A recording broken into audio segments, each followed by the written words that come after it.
Bonjour à toutes et à tous et bienvenue pour cette nouvelle vidéo de...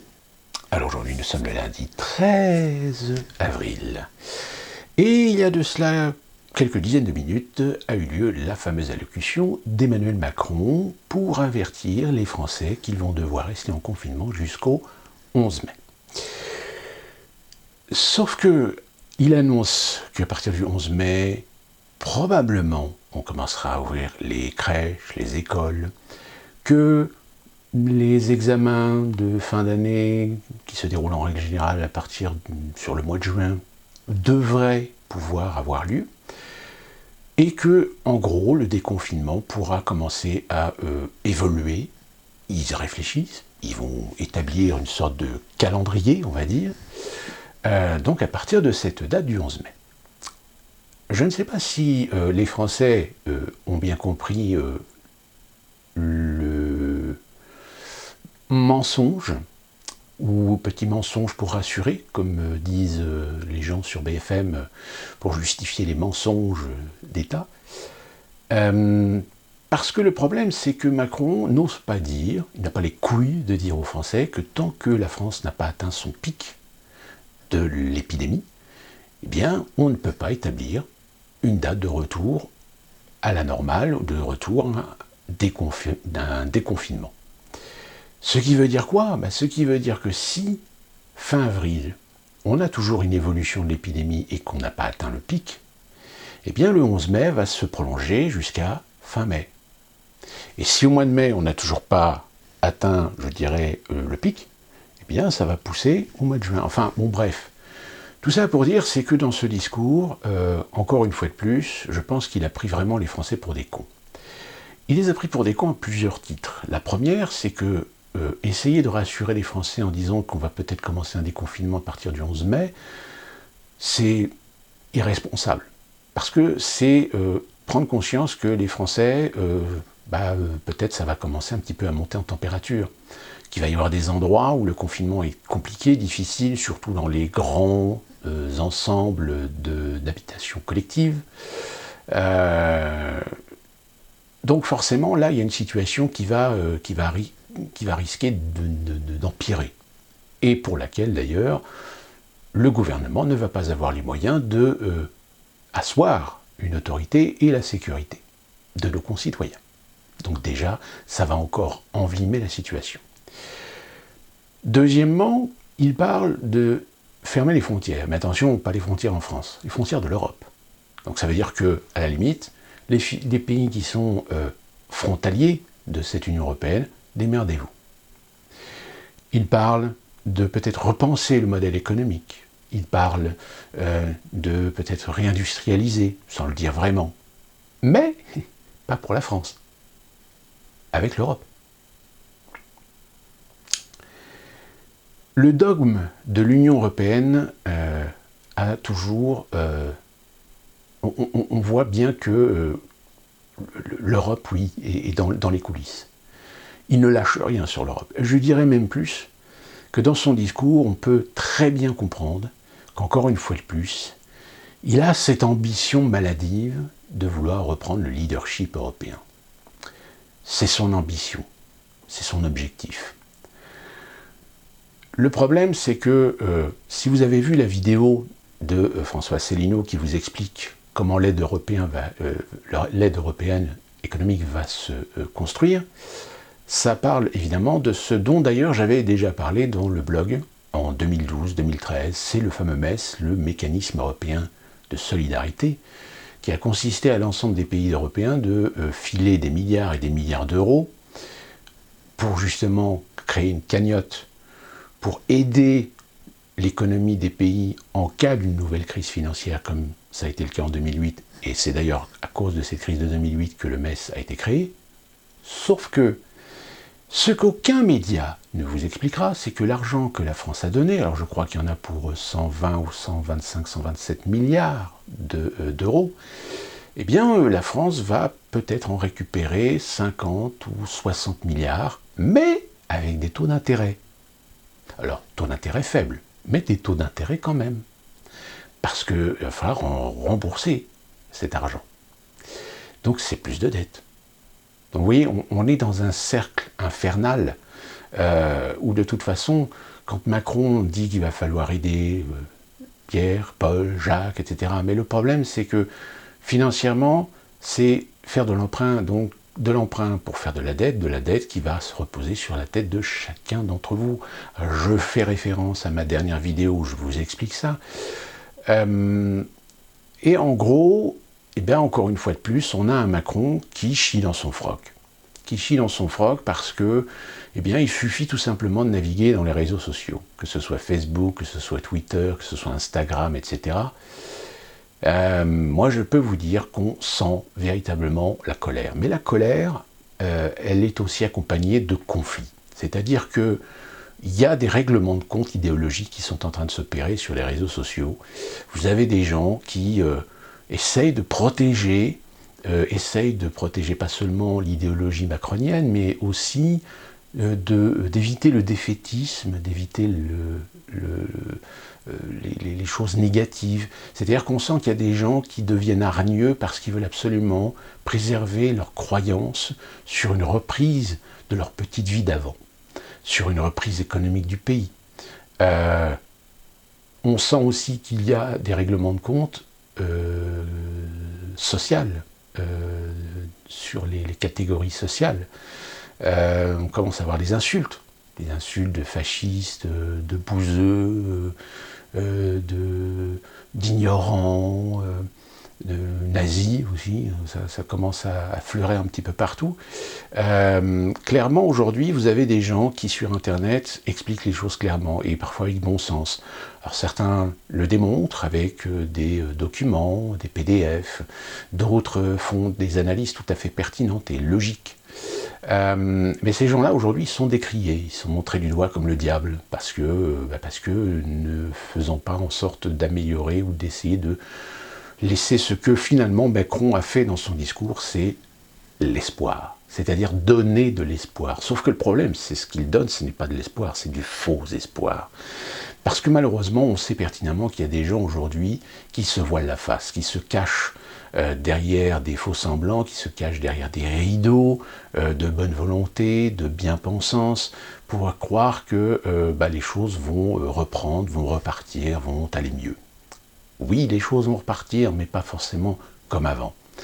Le fait est, c'est qu'on sent bien que ceux qui sont des démagogues absolus sont incapables, quand on les met en face de leur contrariété, en face de leur argumentaire à deux balles, sont incapables de contre-argumenter, et on vient très souvent à des énervements et voire de la vulgarité. Je m'amuse d'ailleurs sur Twitter à essayer d'amener déjà le calme, c'est-à-dire d'essayer de calmer ces gens qui montent tout de suite en température, et j'ai la satisfaction de m'apercevoir qu'il y a quand même des gens que j'arrive à faire revenir à du bon sens.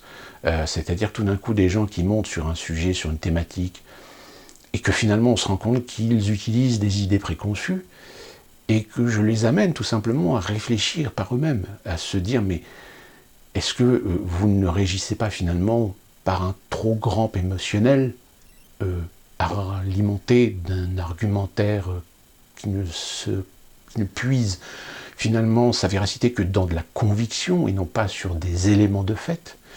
Et j'ai la satisfaction, et parfois tout d'un coup, d'avoir des gens qui redescendent un peu en température et qui finalement, au bout d'un moment, admettent que oui, en effet, il faut qu'on soit raisonné, il faut qu'on soit de bon sens, rien ne sert de s'énerver, etc. Parce que la colère, il va y en avoir de toute façon, de l'énervement va y en avoir, parce que quand on entend le discours d'Emmanuel Macron, qui en plus de ça a l'audace de porter l'accent sur la recherche française, digne, reconnue, toutes les forces vives doivent être mises en place pour trouver le vaccin. Le vaccin, le vaccin, le vaccin, le vaccin. C'est-à-dire qu'il laisse quand même un petit mot quand même pour les solutions en cours, en disant nous n'écartons pas toutes les options, mais pas un mot sur le professeur Raoul, pas un mot sur son traitement à la chloroquine. Portez l'accent sur le vaccin. Le vaccin, le vaccin. Hein. Alors je ne vous dis pas, en Angleterre, à mon avis, les paris sont ouverts. Hein.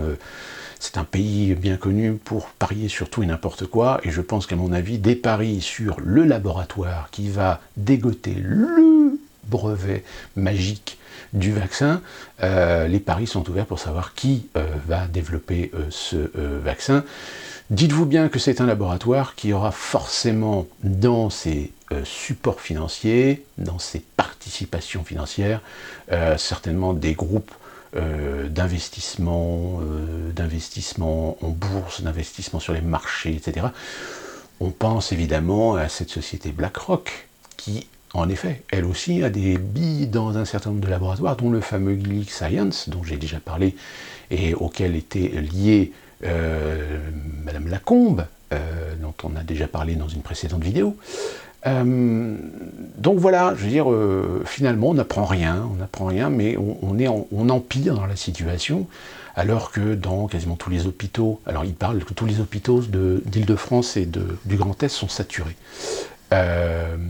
Non, tous les hôpitaux ne sont pas saturés, parce qu'il y a des hôpitaux qui ont été décrétés comme étant les hôpitaux qui devaient recevoir et centraliser les personnes suspectées ou déterminées en tant que Covid-19, mais qu'il y a d'autres hôpitaux, et plus particulièrement par exemple des cliniques privées, qui pour l'instant sont en attente de pouvoir participer à l'effort national de santé publique. Nous avons aussi Macron qui nous parle des tests. Il le dit, hein, revoyez la vidéo de son intervention, il le dit à partir du 11 mai, tous les malades avec des symptômes seront testés. Tous les malades avec symptômes seront testés.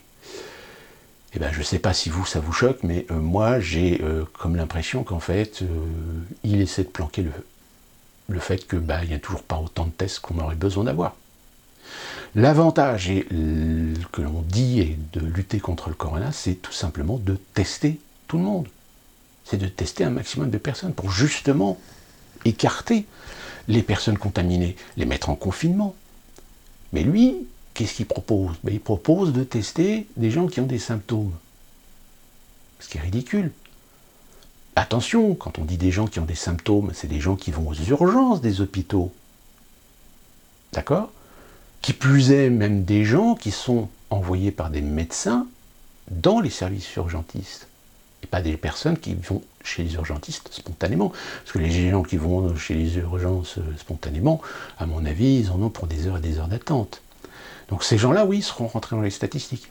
Mais pas ceux qui seront peut-être avec des symptômes chez eux. Hein?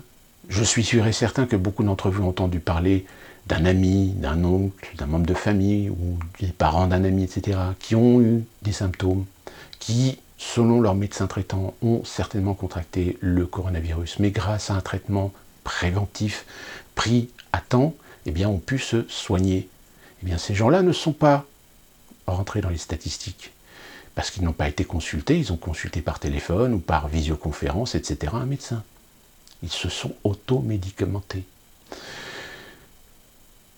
Je ne parle même pas des EHPAD, puisque maintenant, ça y est, ils ont rentré les EHPAD dans les statistiques. D'ailleurs, je tiens à préciser que les morts des EHPAD, il n'y a pas de tri fait, puisqu'il n'y a pas de test effectué pour savoir si les décès sont dus au coronavirus ou si les personnes sont décédées de complications ou de maladies ou de contexte pathologique particulier, etc. Non, hop, ils mettent tout le monde dans le même sac et vas-y, je te balance ça dans les statistiques. On ne fait pas le tri. Je vous annonce que, par exemple, les gens qui sont exposés, par exemple, aux embaumements, par exemple, hein, les gens qui travaillent pour tout simplement mettre en bière les corps des défunts, ces personnels sont aujourd'hui arrivés en saturation de matériel, donc de matériel de protection et de masques, que ces gens ne sont absolument pas informés, pas du tout informés de l'origine du décès, c'est-à-dire que la personne qui est décédée peut très bien être décédée à cause d'un coronavirus ou pas, ils n'en savent rien.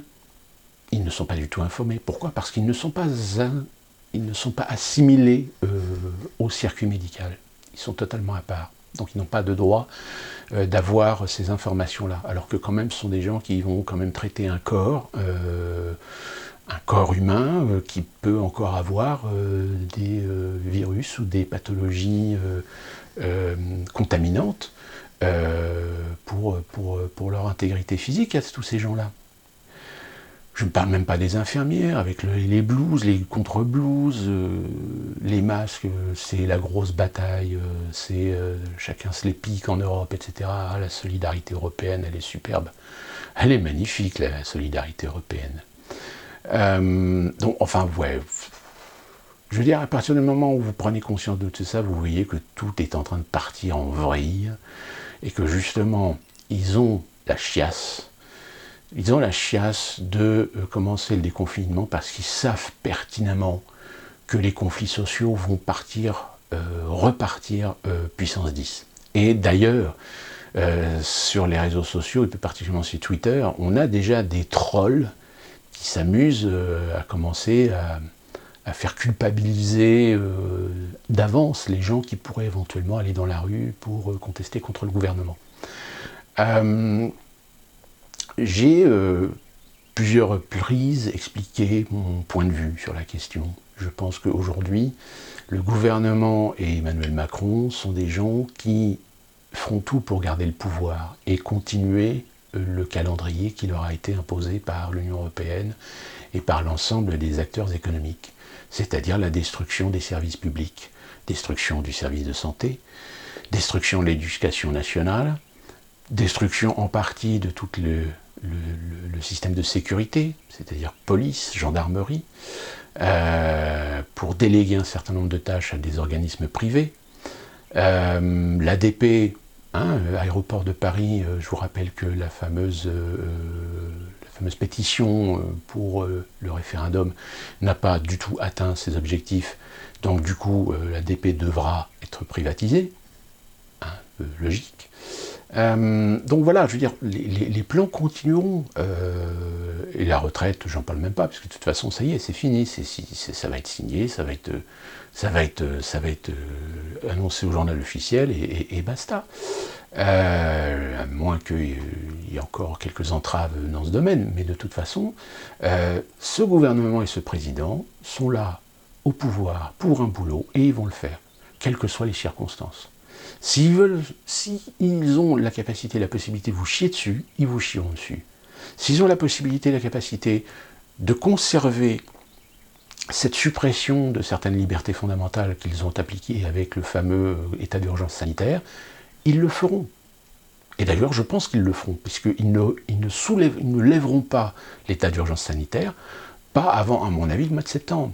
Peut-être même jusqu'à décembre. Ils le garderont. Pourquoi ? Parce que on va justifier que dans certains pays asiatiques, et d'ailleurs même Macron en a fait la référence, eh bien il y a un nouveau retour d'une vague pandémique dans certains pays asiatiques. Donc, dites-vous bien que, comme je l'ai dit dans ma précédente vidéo, il n'y aura pas de retour à la normale. Il y aura forcément des conséquences. Ils vont garder le pouvoir et la mainmise sur un certain nombre de lois, sur un certain nombre de textes, pour tout simplement faire pression sur le peuple. Un peuple qui va être surendetté, qu'on va surendetter encore plus, pour l'asservir, lui faire accepter l'inacceptable, tant sur le plan contractuel, droit du travail, rémunération aussi. Parce que dites-vous bien que l'idée de plomber les 35 heures, ça va tomber, et que vous allez bosser 40 heures avec extension de 60 heures possible, pour un salaire qui sera pas revalorisé, mais revu vers le bas, revu à la baisse, parce qu'on fera jouer, on jouera comme d'habitude sur la compassion, sur l'émotionnel, sur la compréhension, sur la culpabilisation. Prenez conscience, on ne peut pas augmenter votre salaire pour l'instant, rendez-vous compte, nous venons de sortir d'une pandémie. Donc, économiquement, on peut même pas payer votre salaire que vous avez actuellement. D'ailleurs, on va même vous demander de le baisser au moins de 5 à 10% pour faire un effort national pour sauver l'économie nationale. Par contre, vous inquiétez pas que les PDG, les actionnaires des grands groupes, eux, leurs dividendes et leurs salaires seront bien versés en fin d'année sans aucun problème. On a quelques tentatives dans le monde. On a vu en Argentine, par exemple, que l'Argentine a l'intention de prendre un impôt sur les riches. Ils ont à peu près 200 personnes riches en Argentine.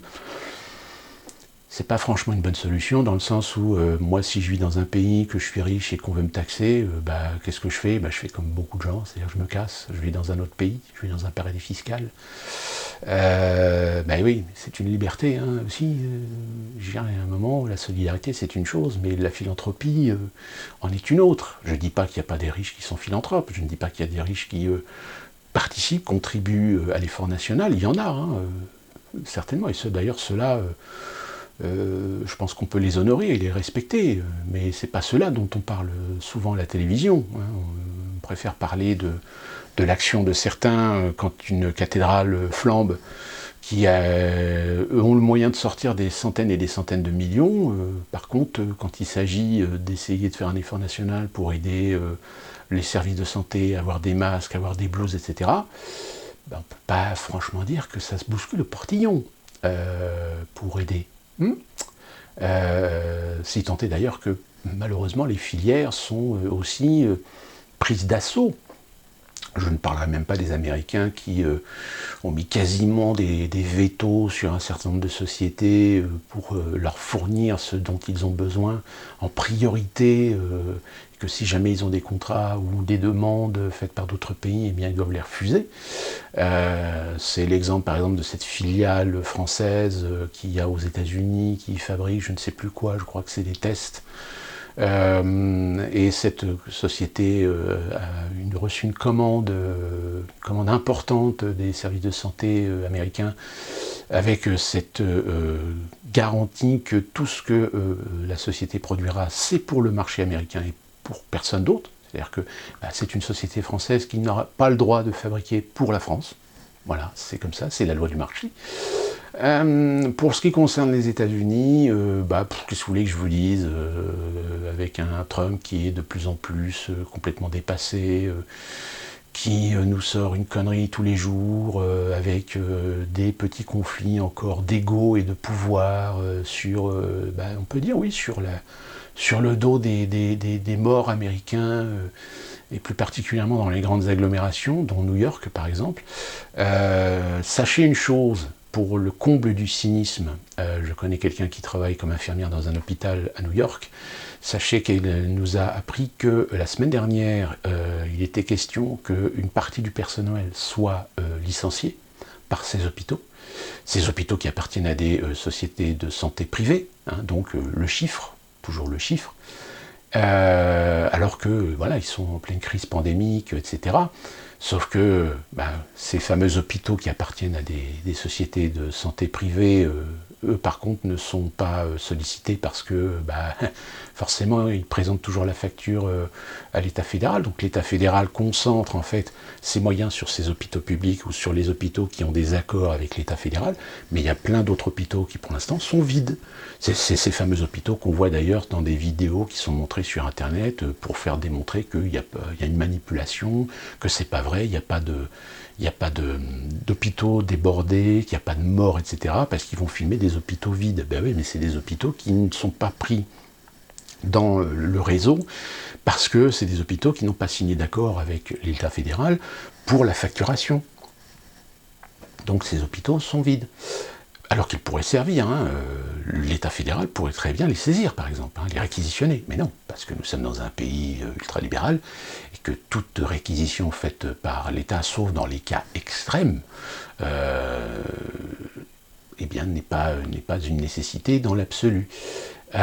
Et donc cet ami nous a expliqué que vu que ces sociétés perdaient de l'argent, vont licencier une partie des infirmières de leurs hôpitaux, et elle-même qui est aide-soignante, je crois, a appris qu'elle allait bosser non plus 5 jours par semaine, mais 4 jours par semaine. C'est-à-dire qu'ils lui ont réduit ses heures.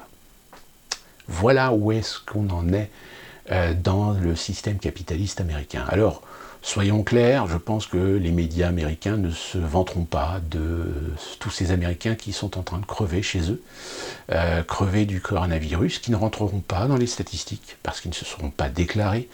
Et pourquoi ils ne se sont pas déclarés? Parce qu'ils n'ont plus d'argent, parce qu'ils n'ont pas d'assurance santé, Et de ce fait, on peut considérer que déjà les chiffres officiels américains sont complètement faussés. On peut considérer que sur le chiffre, vous pouvez rajouter entre 10 et 15% sur le chiffre annoncé. C'est pareil. Le gros problème aux États-Unis, c'est que Donald Trump n'est pas un président qui a un plein pouvoir, c'est-à-dire qu'il y a 50 États, et que les 50 États ont le droit de faire ce qu'ils veulent. Ce qui fait que nous, ici, en Caroline du Nord, les décisions de confinement, sous quelques exceptions, ont été prises dès la mi-mars, je crois, le 15 ou 16 mars, alors que l'État voisin, qui est la Caroline du Sud, elle vient de prendre les mesures qu'il n'y a que quelques jours. Tout simplement parce qu'ils viennent de se rendre compte que le nombre de contaminés et de morts commençait à monter en flèche. Et oui, ils auraient pu le faire avant, mais ils ne l'ont pas fait. Ils ne l'ont pas fait pourquoi ? Tout simplement parce qu'ils ne voulaient pas nuire à l'activité économique de leur État. Alors que nous, en Caroline du Nord, oui, il y a certains secteurs d'activité qui sont déjà en train de crever la gueule ouverte. Ce sont bien évidemment tous les secteurs de la restauration, les secteurs du spectacle, les cinémas, un certain nombre de magasins non essentiels, quoique quand on dit non essentiel, il y a un pléonasme, parce que je peux vous dire que là, aujourd'hui, je peux même me balader, faire mes courses, je vais trouver des magasins de téléphonie, des magasins de pièces auto qui sont ouverts. Des magasins farfouilles qui sont ouverts. Donc voilà, il y a des fois des trucs qu'il faut chercher à comprendre. Et à côté de cela, le gouverneur a autorisé, justement, pour ne pas nuire à l'économie, a autorisé les restaurants qui n'ont pas de drive, de pouvoir faire de la vente à emporter. Donc comme ça, au moins, ces restaurants peuvent continuer une activité. Certes, ils ont une perte de chiffres qui reste encore à déterminer, mais ils peuvent, par le biais de leur site internet, puisqu'ils faisaient déjà de la vente à emporter avant, cette vente à emporter, elle est organisée à l'extérieur du restaurant, et donc vous avez des files de voitures devant les restaurants où ils viennent prendre leurs commandes qu'ils ont faites par internet, pas besoin d'un drive en particulier, à partir du moment où le rassemblement de 20 personnes est respecté. Les églises, c'est pareil. Il y a eu des cérémonies qui ont été faites pour la messe de Pâques. Ils ont fait des messes de telle manière à éviter, en respectant la distanciation sociale, comme on dit, pour 50 personnes, je crois à peu près.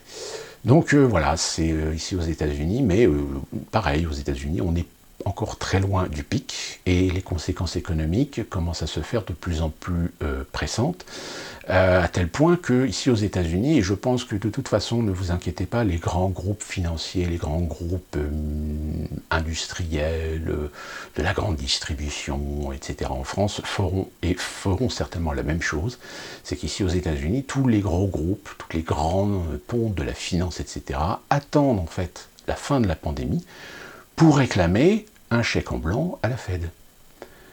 C'est-à-dire que le contribuable américain va être endetté encore plus, à coût de milliards de dollars, pour sauver des sociétés, et pour sauver l'économie, pour sauver le modèle économique ultralibéral, pour sauver le modèle économique mondialisé, alors qu'il vient juste de nous démontrer qu'il ne fonctionnait plus, qu'il était mort. Non, parce que derrière, vous avez des investisseurs, vous avez des rendements, vous avez des gains, vous avez des dividendes à assurer. Et tant que ça ne sera pas remis en question par une volonté politique, ne vous inquiétez pas, ça fera comme 2008, on continuera comme en l'an 40. Donc voilà la situation, voilà ce qu'on peut dire de ce discours d'Emmanuel Macron, toujours fidèle à lui-même, avec de belles phrases, de belles tournures, pour caresser dans le sens du poil les Français, de par leur courage, de par leur ténacité. Mais sous-entendu, désolé, on n'aura pas plus de masques, on n'aura pas plus de tests, on sera toujours autant dans la merde, on demandera toujours à des gens de prendre des risques inutiles, et on fera toujours de la répression contre des gens qui, là, comme par exemple, on a mobilisé des forces de police pour faire des contrôles sur les différentes routes qui allaient en Normandie, pour essayer de choper éventuellement ceux qui se croient en vacances et qui croient que, parce que c'est les vacances, ils peuvent aller, puis je vais dans ma petite maison secondaire en Normandie. Non, normalement, ça ne doit pas, ça ne devrait pas, et pourtant il y a des gens qui pensent, comme toujours, hein, que ça leur passe au-dessus, que ça ne les concerne pas, que ça ne les touche pas.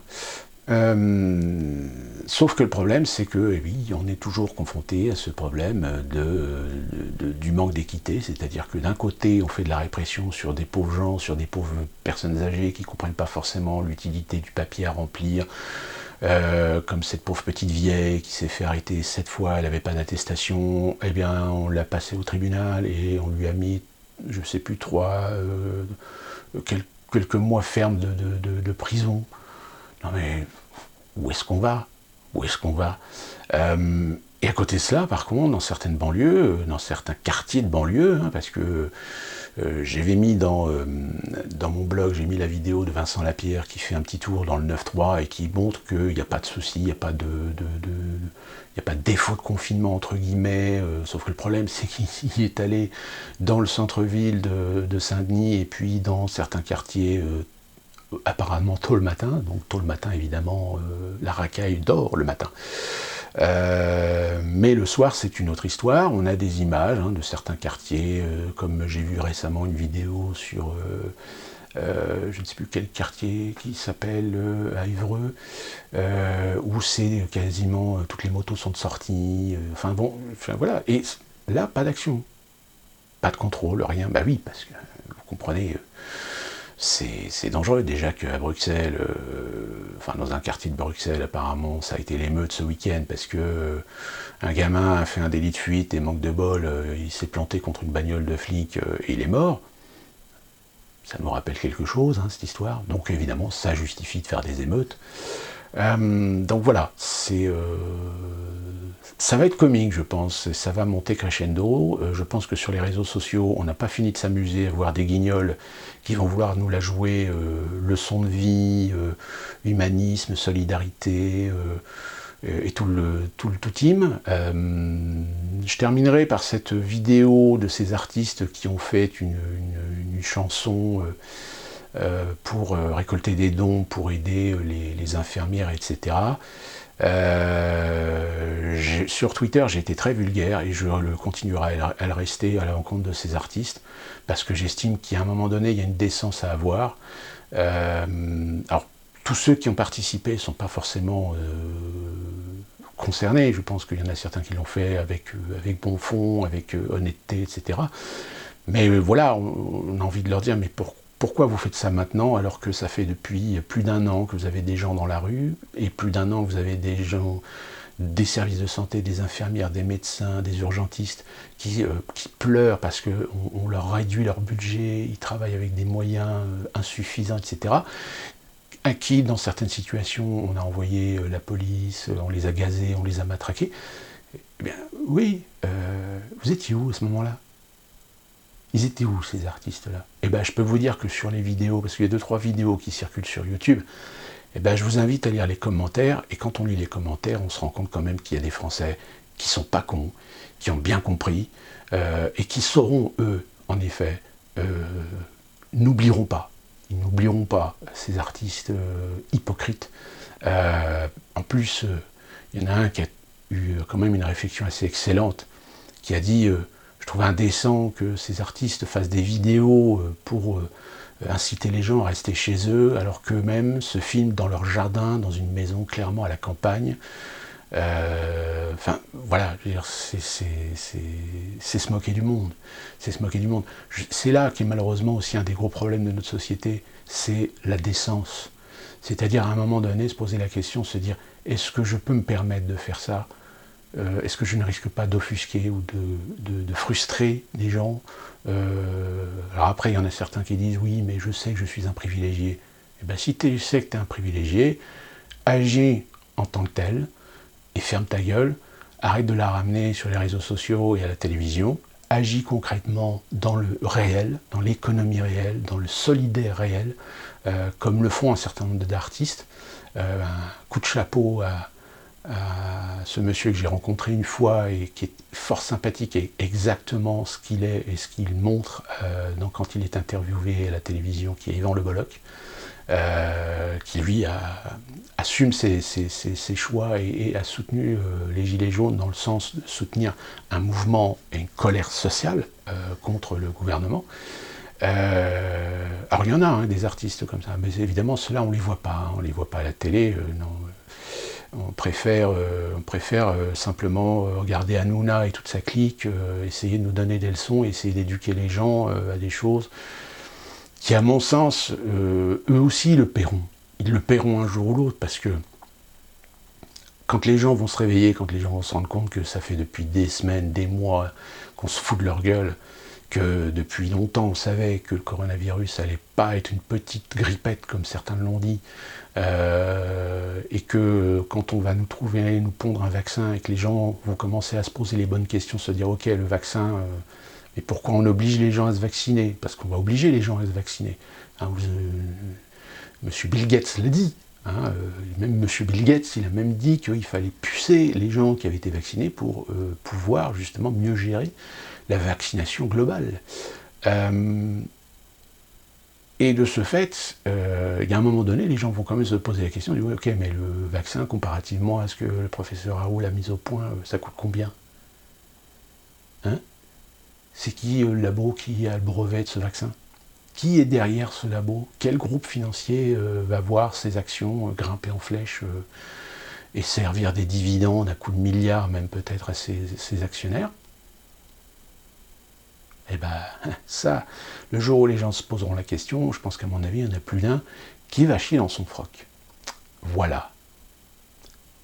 Nous, on se retrouve pour une prochaine vidéo, avec peut-être encore de nouvelles informations croustillantes à vous donner sur les événements. Et je persiste à vous faire comprendre une chose, le déconfinement ne se produira pas tant que la France n'aura pas atteint le pic de la pandémie. Le pic, c'est-à-dire quand le nombre de contaminés, le nombre de morts va commencer à stagner et à commencer à baisser, comme c'est apparemment le cas en Italie. En sachant que derrière, il y aura peut-être une nouvelle vague, c'est d'ailleurs ce que Emmanuel Macron vous a déjà conditionné l'esprit, attention, fin ne veut pas dire fin, parce qu'il y aura toujours un recommencement. Regardez, en Asie, certains pays, ils ont de nouveau une nouvelle vague d'épidémie, etc. Donc le mec, il n'est pas fou, il prépare déjà le terrain pour vous dire, on commencera un déconfinement, mais ce sera à nos conditions, c'est-à-dire certainement que vous ne retrouverez pas vos libertés fondamentales. Voilà, que les choses soient bien ancrées dans votre tête, parce que ça vous évitera de mauvaises surprises, et ceux qui vous disent le contraire, eh bien, donnez-leur des arguments, donnez-leur des éléments, regardez sur Internet, vous aurez toutes les documentations, tous les éléments qui suffisent pour pouvoir leur clouer le bec. Et nous, on se retrouve très prochainement, et d'ici là, portez-vous bien et passez entre les gouttes.